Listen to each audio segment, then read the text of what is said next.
I'm on a world record attempt in the Emerald Battle Factory, and Factory Head Nolan sends out Cradily-3. This set is usually a meme for pretty obvious reasons. Cradily is a slow Pokemon with multiple weaknesses, and yet has to find a way to set up Sunny Day to use its only attacking move in Solar Beam. Even if it can pull off a Solar Beam, Grass isn't a very good offensive typing, and with 81 special attack, it doesn't hit very hard. Yet in this beautifully one-of-a-kind scenario, Cradily-3 has the perfect toolset to put me in a bind. Let's break it down. My team consists of a Choice Band Slaking, an offensive Swampert, and finally a Gengar with Skill Swap. After killing a Claydol that set up the sun and chipped me with Psychic, my Slaking is locked into Shadow Ball because it's holding a Choice Band and won't be moving this turn because of Truant. With 2 turns of Sun left, Cradily-2 KOs my Slaking with Solar Beam, so staying in is pointless as I would only get minor damage on Cradily with a single Shadow Ball. My Swampert is outsped and KO'd by Solar Beam, so Gengar is my only viable switch, but it still takes a huge chunk from Solar Beam because of Cradyli's perfect IVs. And as you can see by the damage calc below, Gengar will never do enough damage with Psychic to 1v1 this Cradily, and because again, Swampert instantly loses to Cradily, my only way to defeat this Cradily is with my Choice Band Slaking clicking Brick Break. However, for Slaking to click Brick Break, it needs to be on the field, so how do I get it there? If I directly swap to Slaking and Cradily click Substitute, I absolutely lose, as yes, I break their sub with Brick Break, but they can just substitute again as I loaf around and take me out with Solar Beam. They also never choose Solar Beam for reasons I'll explain later, so Cradily will substitute 100% of the time in this situation, meaning I cannot directly swap to Slaking. So, to get Slaking on the field, I need Gengar to die to Solar Beam. But as you can see by me choosing to stay in and spam Psychic, Cradily was never clicking Solar Beam. Instead, quite the opposite, choosing to stall me out by clicking Substitute and Recover. And with 4 Psychics left and a Cradily that wasn't any closer to dying, I needed a different plan. I needed Cradily to want to choose Solar Beam.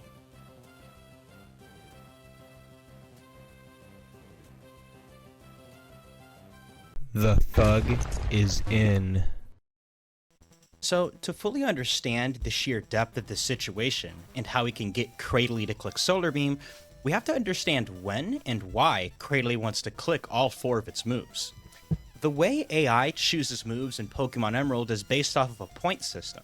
Whichever move has the most points is the move that gets chosen. The system is rather intuitive. Most moves start at 0 points, and depending on whether they are useful or not, will gain or lose points. For example, Jinx in this situation has the moves Psychic, Ice Beam, and Lovely Kiss. Psychic will receive a higher score than Ice Beam since it does more damage, specifically +0, while Ice Beam will be at -1. And because Milotic is already sleeping, Lovely Kiss, a move that causes you to sleep, will get a very low score of -8, meaning Psychic will be chosen.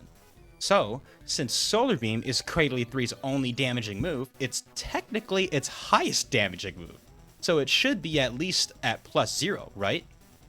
Well, Solar Beam is treated differently than other damaging moves. In fact, it's treated as a discouraged move instead, fitting in the charging moves category with moves like Skull Bash and Razor Wind that take 2 turns to activate. This usually doesn't matter too much as these discouraged moves often sit at +0 unless they are resisted. And because Gengar resists Solar Beam, it sits at a score of -2, which obviously isn't very good for what we want. Now, let's look at Cradily-3's other moves to understand why it's choosing them over Solar Beam every time. Sunny Day is pretty simple. If the sun is already up, Sunny Day sits at -8. If there's another weather up like Rain Dance or Hail, they want to change the weather, so Sunny Day gets a +1 score. And if there's no weather on the field, it sits at the expected neutral +0. For Recover, it's pretty straightforward as well. If the user is slower than the opposing Pokemon, which Cradily always will be, it has an 88% chance to get a -3 score at or above 70% of their HP, and a 92% chance to get a +2 score below 70% HP. which makes sense. Heal HP when you're at lower health, and don't when you have a lot of it. Lastly, Substitute will basically never get chosen when Cradily is already behind one or literally can't make one below 25% of their health. And at stages starting at 90% of their HP, 70% of their HP, and 50% of their HP, will have 61% chances to get a -1 score. This effectively means that when Cradily is above 90% of their health, Substitute will have a +0 score, and the lower its HP, the higher chance it has for it to be discouraged. So, to put this all into perspective, let's look at an example that happened a few turns prior. Here, Solar Beam, as always, sits at a score of -2. Substitute sits at a score of -8 because Cradily is already behind one, Sunny Day sits at -8 because the sun is already up, and because Cradily is below 70% health and Recover has a 92% chance to get a +2 and an 8% chance to get a +0, no matter which of the two scores it gets, it will always be the top score, meaning Cradily always clicks Recover here. That situation is actually close to what we want. We just need Recover to have a -3 point score. So how do we get Cradily in this Goldilocks position where it's choosing a -2 scored Solar Beam as its best option versus this Gengar? Well, let's resume to our current position. Cradily is at almost max health, and the sun is not up. Therefore, Sunny Day is at +0, and we know Solar Beam is always -2. Because Cradily sits at above 70% health, Recover has an 88% chance to receive a -3 score. And even if it passes the 88% chance, it would still only sit at a score of +0.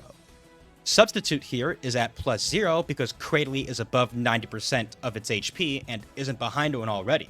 So right now, Cradily will objectively never click Solar Beam. But how can I get Cradily to a game state where it almost only will? Well, let's go over Gengar's 4 moves.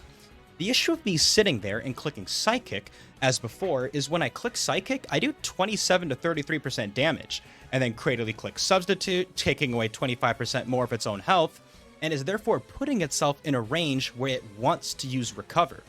Even if I click a Giga Drain or Thunderbolt here, when combined with the HP loss from Substitute, Cradily will always be in the range where it wants to recover. On top of this, I only have 4 Psychics left, and in my ideal scenario, I need to have at least 2 remaining. 1 to break a Substitute, and 1 to do the necessary damage to Cradily before Slaking comes in. Notice that Giga Drain and Thunderbolt don't do enough to break a Substitute. Therefore, I want Cradily to use Substitute so that it has a negative score, but also be above 70% HP so that Recover has a negative score as well. That is where the beauty of Skill Swap comes to play. The actual mechanics of swapping abilities doesn't matter too much here. It's just the fact that Skill Swap does 0 damage. Choosing to not do damage means that when Cradily subs, it will be above the 70% HP threshold for Recover because of Leftovers Recovery. So as I clicked Skill Swap, Cradily did have a 50% chance to click Substitute and a 50% chance to click Sunny Day as they were both at +0, but we'll look at the Substitute route because that's what happened here. Now that Cradily is behind a Substitute and the Recover HP threshold, and Solar Beam being at the constant -2 points, Sunny Day is guaranteed to be chosen here with the highest score. So yet again, here I need to not break Cradyli's Substitute. So I click Thunderbolt to purposefully not break the Substitute, which leads to this perfect scenario that I want. Solar Beam is still at -2, Substitute is at -8, Recover is at -3, and Sunny Day is at -8, meaning that Solar Beam will always be clicked. So I can Thunderbolt again to break the Substitute while Cradily clicks Solar Beam, and now that Cradily sees a kill with Solar Beam, it will always choose Solar Beam, and Gengar gets the necessary chip with Psychic for slaking to revenge with Brick Break.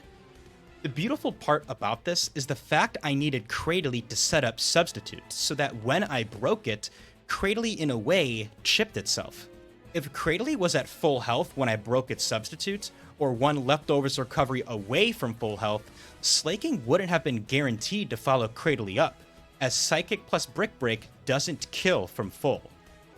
So, as I killed Cradily with Brick Break and proceeded to pop off, Vaporeon comes in and sweeps my team.